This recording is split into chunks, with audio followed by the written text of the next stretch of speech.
Good morning, my Patreon friends.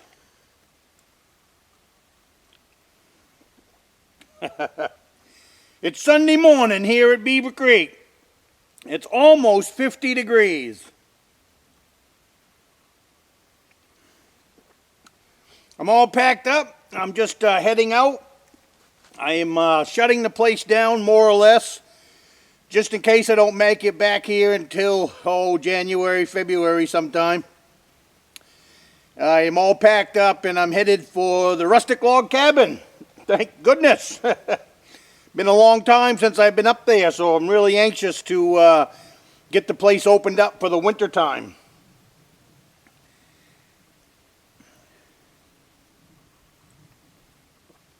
But I had a great question come in this morning, and it came in from Doug. You know Doug, the troublemaker.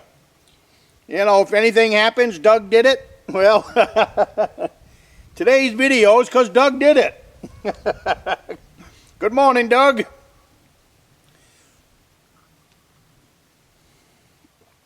His question was, and it was really a good one, because, and I hadn't really touched on it, it was, what's the difference between Beaver Creek and the Rustic log cabin? Why the two cabins, I guess.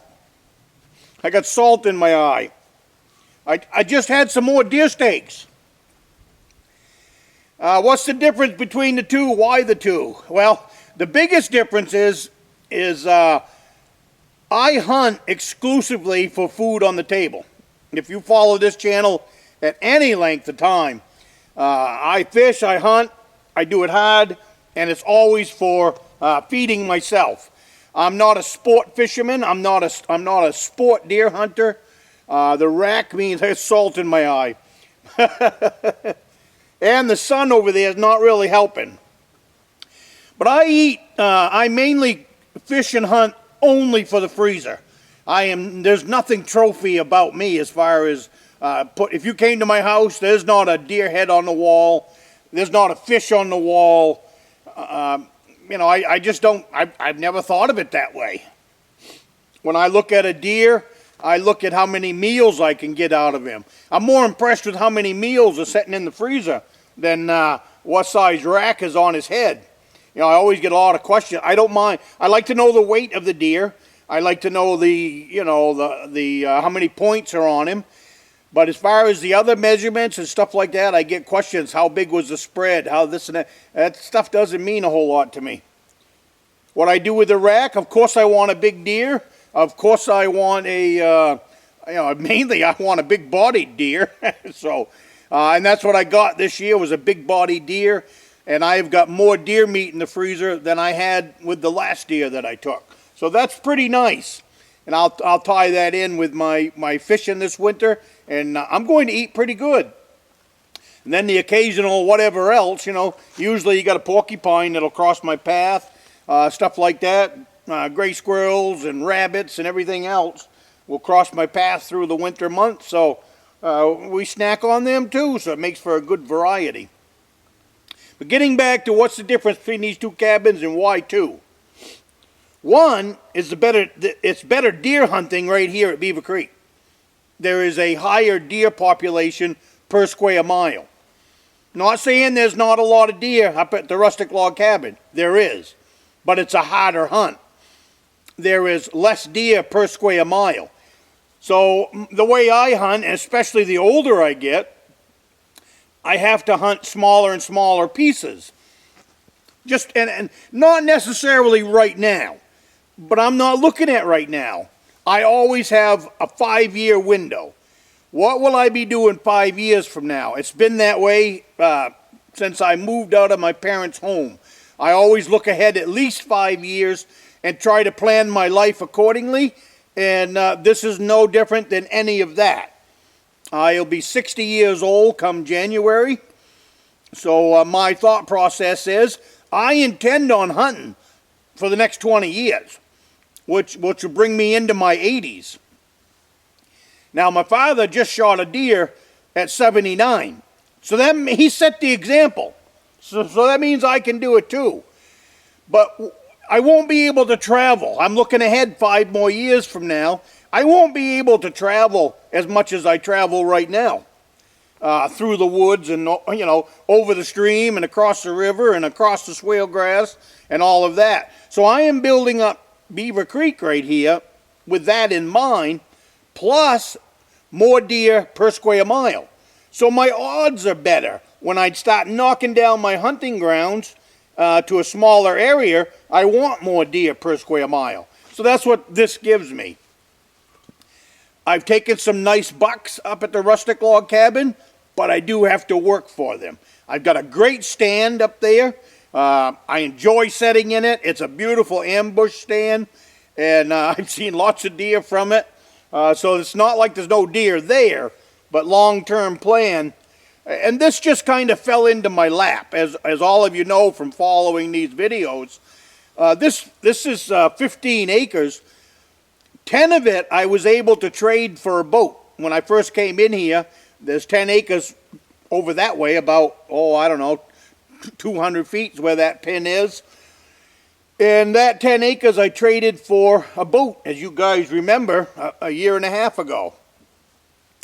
But I really like the lot next to that 10, so I just, as you guys know the story, I contacted the paper company or the timberland company, and there's 5 acres sitting here, and I asked if they would be interested in selling it. Well, you guys all know that they was interested in selling it, so I was able to purchase this 5 acres, and that's where I have built the cabin. And what I consider my best stand is over on the far pin of this 5 acres. So this 5 acres was a big part of this plan. And it gives me 2 locations to hunt, you know, and that was the other thing. I mean, when this all came about, we were right in the middle of that COVID plan and the crazy country. Well, my thought process then is no different than it's ever been, is if you want a place to hunt or you want a place to gather food, you probably ought to be figuring that out now and not waiting until it's too late. Well, that's what I did a year and a half ago, is when this came up. Now I have the Rustic log cabin for food gathering, and I also have Beaver Creek for food gathering. And as a third marker, I also have behind my home where I live is another swamp just like this. So I have 3 locations for gathering food that are at my fingertips. And especially Beaver Creek and especially the Rustic log cabin, there's an infrastructure. What's the infrastructure? The cabin, the trails I put in, and the tree stands. Same thing up at the Rustic log cabin. It has an infrastructure. The cabin, the trails, and the tree stands. And knowledge, you know, scouting knowledge. And the same thing here. With time, I learn more knowledge. I learn more knowledge. With each passing season, I pick up more knowledge. And knowledge is key to hunting. You can track all the deer you want to track, but that's only going to bring you track soup. You know, a track soup you will never get fat on. So figuring out what the deer are doing is a must. And the same thing with the bears. You know, if I want to shoot bear in here, I need to figure out what they're doing.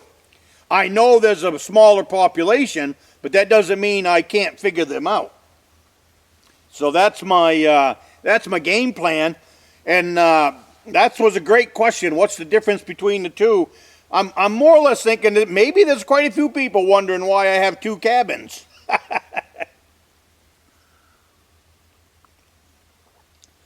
It's because this is a lifestyle for me. What you see is what you get. This is what I do. You know, I can't imagine life for me not being able to wander around these woods on a regular basis and blazing trails and cutting in trails and educating myself on this property that's around me here. I mean, you got 4 different directions to go in, so I mean that'll take me years and years and years to figure out. And I'm not talking just, oh, I know what's over there. I'm talking figuring it out. You know, when the deer move over here, what are they doing over there? I will know. And it's just a matter of time. It's a matter of getting out in the woods and spending some time. So, and I enjoy that stuff. I enjoy going out in the woods in the wintertime, especially like right now. You can see a long ways, number one, because there's no leaves on the trees and all of that. And the going is easier, you know. In the summertime, you can't see. You know, you can't go out and really do a whole lot of scouting in the summertime when everything's covered in grass or brush and leaves and everything else. So, but that's the difference between the two cabins, and I just plain like building cabins. And the other thing is this cabin is closer to my grandsons, which means that I can get them out here more often. And my plan, heard something over there. My plan is to use this as a training grounds for them so that they can learn how to deer hunt and learn how to bear hunt and all of that. Learn how to build fires. Learn how to come back here and, you know, take care of themselves and all of that. So this would be a really good training ground for them as well as their kids in the future. And by putting this all together for them, I'm hoping that I am building a lifelong dream for them as well, being able to come in here and just plain enjoy the great outdoors. So Doug, that was a great question. I hope this answers your question better than a few words in that comment. But there's a lot going to happen in here as well as up at the Rustic Log Cabin. This book has just started. We're on, as far as I'm concerned, we're not even finished with chapter number 1 yet. There is a whole lot going on in here at Beaver Creek. So much I want to check out. The other thing I would like to do, maybe I'll get to it this winter, maybe not, I would like to get some bait traps out in that Beaver Creek to see what's out there for live bait, like, you know, bait fish. And if I can find a place to get my own live bait, then I'm better off there too. So, you know, come in here and dump out a bunch of traps and then come check them once a week, bring them back to the house, put them in the bait tank, and that would save me a lot of money as well. But I sure like having you guys in here for coffee. We had a great live stream last night. Tina, if you watch this, I am tickled to death that you guys have found yourself a cabin and are planning on moving up here. Or whatever your plan is, I'm not sure what your plan is. I am just tickled to death that you guys have found yourself a cabin and brought that dream to life. I cannot wait for you to send me a comment that says, the papers are signed. That means the papers are signed, you've got the keys, and you are well on your way. That's the way I was in here. I couldn't wait to get the papers signed and finished, because I'm not a paper kind of guy anyways. Same thing with the Rustic Log Cabin.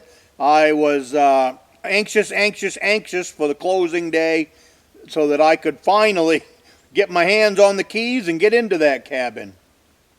I told that story this morning to Tina. When I bought the Rustic Log Cabin, I didn't go inside of it.